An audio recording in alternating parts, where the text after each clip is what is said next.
So hello boys and girls. Yes. Welcome for the most awaited season. What we can say is ABC analysis. Her subject her paper का ABC analysis आपके सामने team MEPL लेकर आएगा। तो दोस्तों इस channel को अगर सब्सक्राइब नहीं किया रहेगा तो तुरंत सब्सक्राइब कीजिए और बेल आइकन भी दबाइए, क्योंकि और भी सब्जेक्ट्स के एबीसी एनालिसिस आपके सामने आ रहे हैं। तो दोस्तों आप सभी को पता है एमईपीएल रिजल्ट्स की हद तक क्या हिस्ट्री क्रिएट करता आ रहा है और आगे भी करता रहेगा। और अगर आपको लगता है, जो कि ऑब्वियसली मुझे श्योर है आपको लग रहा है कि MEPL is the best because quality education at a very reasonable price is the assurance of MEPL, and definitely इसीलिए आप लोग ना दोस्तों MEPLclasses.com ये वेबसाइट जो है आपके फ्रेंड्स लोगों को सजेस्ट कीजिए, क्योंकि दोस्तों इस वेबसाइट पे जब आप जाएंगे www.MEPLclasses.com तो ये है मेरे पीछे वेबसाइट, जहां पे आपके दोस्त लोग भी देखेंगे इतने सारे रैंकर्स की हिस्ट्री, और यहां पर आपका भी फोटो लग सकता है, आपके फ्रेंड का भी फोटो लग सकता है। यस तो दोस्तों उनको क्या करना है, कोर्सेज में जाना है और सीए इंटर सिलेक्ट करना है अगर आप सीए वाले फ्रेंड्स को सजेस्ट करोगे तो। और वहां पर आप कैटेगरी में देख सकते हो आपका फ्रेंड का नवंबर एग्जाम रहेगा या मई लेटेस्ट एग्जाम रहेगा। कोई उसको दिक्कत आ रही है तो फास्ट ट्रैक यहाँ पर बैचेस भी अवेलेबल है। तो दोस्तों अलग अलग कॉम्बोज अवेलेबल है, तो आपके फ्रेंड को आप रेफर कर सकते हो दोस्तों डेफिनेटली। चलिए दोस्तों विदाउट वेस्टिंग टाइम हम आगे बढ़ते हैं। और आज क्यों मिले हैं सर हम? आज मिले हैं हम लोग पेपर 8 का FM with economics for finance का एबीसी एनालिसिस करने के लिए। यस गाइस, तो यहां पे देखिए सब लोग ध्यान दीजिए, कम ऑन, बहुत इंपॉर्टेंट सेशन है, क्योंकि ये दोस्तों एबीसी एनालिसिस जिनको पता नहीं क्या होता है सर एबीसी एनालिसिस, तो आप जब रिवाइज करते हो सिलेबस को, फर्स्ट टाइम रीडिंग के लिए नहीं बोल रहा मैं आपको, रिवीजन के लिए बोल रहा हूं, उस वक्त आप सबको पता है एफएम विद ईएफएफ बहुत बड़ा सिलेबस हो जाता है। तो एक दिन पहले रिवीजन कैसे किया जाए या फर्स्ट टाइम जब रिवाइज किया जाए तो कैसे किया जाए, तो कैटेगरी ए जो है वो हाईएस्ट वेटेज वाला कैटेगरी है, जिसको मुझे लगता है कि आपके एग्जाम में एफएम के अंदर लगभग 40 से 55 मार्क्स का जो सिलेबस है वो इन चैप्टर में से आने वाला है। यस दोस्तों मैं आपको बोल रहा हूं, एश्योरेंस मत समझिए इसको, क्योंकि ये ट्रेंड एनालिसिस पर बेस्ड होता है, बट यस डेफिनेटली आप सोच सकते हो कितना इंपॉर्टेंट है ये।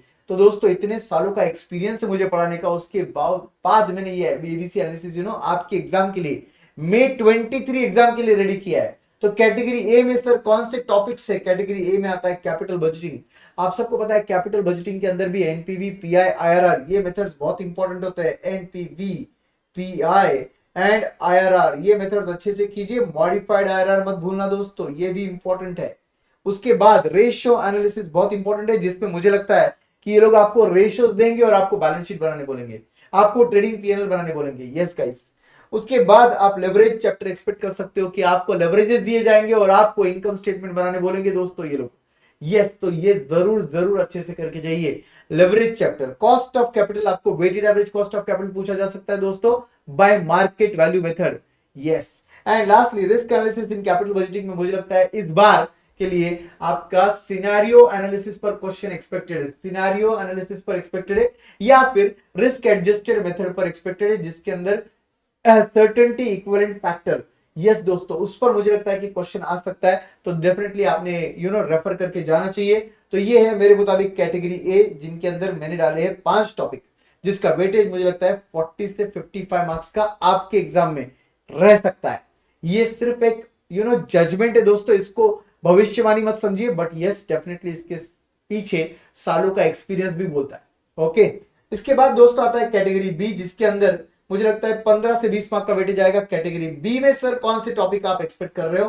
कैटेगरी बी में मुझे लगता है दोस्तों कैपिटल स्ट्रक्चर वाले क्वेश्चंस आ सकते हैं, जिसमें आप सभी को पता है 4 अलग अलग अप्रोचेस होते हैं, NI, NOI, MM approach, with tax, without tax and traditional. तो मुझे लगता है एमएम अप्रोच पर भी क्वेश्चन आ सकता है या एनआई, एनओआई पर आ सकता है।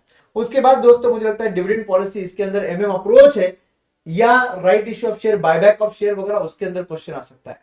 और यहां पर दोस्तों आप शॉक हो जाओगे देख के कि वर्किंग कैपिटल सर इतना बड़ा टॉपिक आपने कैटेगरी बी में डाला है। यस मुझे लगता है इस बार कैटेगरी बी में रहेगा ही। ओके, मैं नहीं बोल रहा हूं कि इस पर क्वेश्चन नहीं आएगा, मुझे लगता है क्वेश्चन आएगा बट वेटेज बहुत ज्यादा नहीं आएगा। Yes guys, and category C जो है दोस्तों, कैटेगरी सी उसमें सर आपको क्या लगता है सिर्फ 5 से 10 मार्क के लिए क्वेश्चन आएंगे दोस्तों, और वो है मेरा कैटेगरी सी, जिसमें मुझे लगता है फर्स्ट चैप्टर आपका बेसिक्स ऑफ फाइनेंशियल मैनेजमेंट जो थ्योरेटिकल चैप्टर है, जिसके अंदर टाइम वैल्यू ऑफ मनी हमने पढ़ा है, जो सिलेबस से एक्चुअली निकल चुका है, बट यस आपका बेस है वो एफएम का। और दूसरा आता है दोस्तों sources of finance, pure theoretical chapter है। तो कुल मिलाकर मुझे लगता है हार्डली इन दोनों चैप्टर का मिलाकर वेटेज रहेगा 5 to 10 मार्क्स। ओके, तो मुझे लगता है कि ये जो वीडियो है ये बहुत इंपॉर्टेंट है, आपके फ्रेंड्स के साथ शेयर कीजिए दोस्तों, और चैनल को जरूर सब्सक्राइब कीजिए, बेल आइकन भी दबाइए, क्योंकि बाकी चैप्टर्स बाकी सब्जेक्ट्स के लिए भी इनफैक्ट एबीसी एनालिसिस जल्द ही आ रहा है। और दोस्तों सबसे इंपॉर्टेंट बात, अगर आप सोच रहे होंगे सर ये तो आपने एफएम के बारे में बोला, ईएफएफ के बारे में क्या सर, तो दोस्तों ईएफएफ के बारे में दिव्या मैम आपको अलग से बता ही देंगे, बट आप सबको एक मोटा मोटी मैं आइडिया दे देता हूं। आप सबको पता है ईएफएफ में 4 ही चैप्टर है। तो फर्स्ट चैप्टर जो होता है आपका नेशनल इनकम वाला, वो कैटेगरी ए में डाल दीजिए। कैटेगरी बी में आपका आ सकता है दोस्तों पब्लिक फाइनेंस, मनी मार्केट, जो चैप्टर नंबर 2 और 3 है, public finance and money market. और कैटेगरी सी है, उसमें आप लास्ट चैप्टर 4 चैप्टर डाल दीजिए इंटरनेशनल ट्रेड वाला। यस गाइस, तो मुझे लगता है ईएफएफ के हद तक वो आपका सिंपल सा एबीसी एनालिसिस हो सकता है। तो ये ओवरऑल पेपर 8 का मैंने आपको एबीसी एनालिसिस बताया। आई होप ये यूजफुल रहेगा। तो जरूर जरूर एमईपीएल का सपना पूरा कीजिए, 4 लाइए अच्छा एग्जाम में, और आपका भी फोटो एमईपीएल के वेबसाइट पे लाइए। I hope this information was useful for you. सबके साथ शेयर कीजिए और चैनल सब्सक्राइब कीजिए, बेल आइकन भी दबाइए। Thank you very much friends, see you soon, bye bye.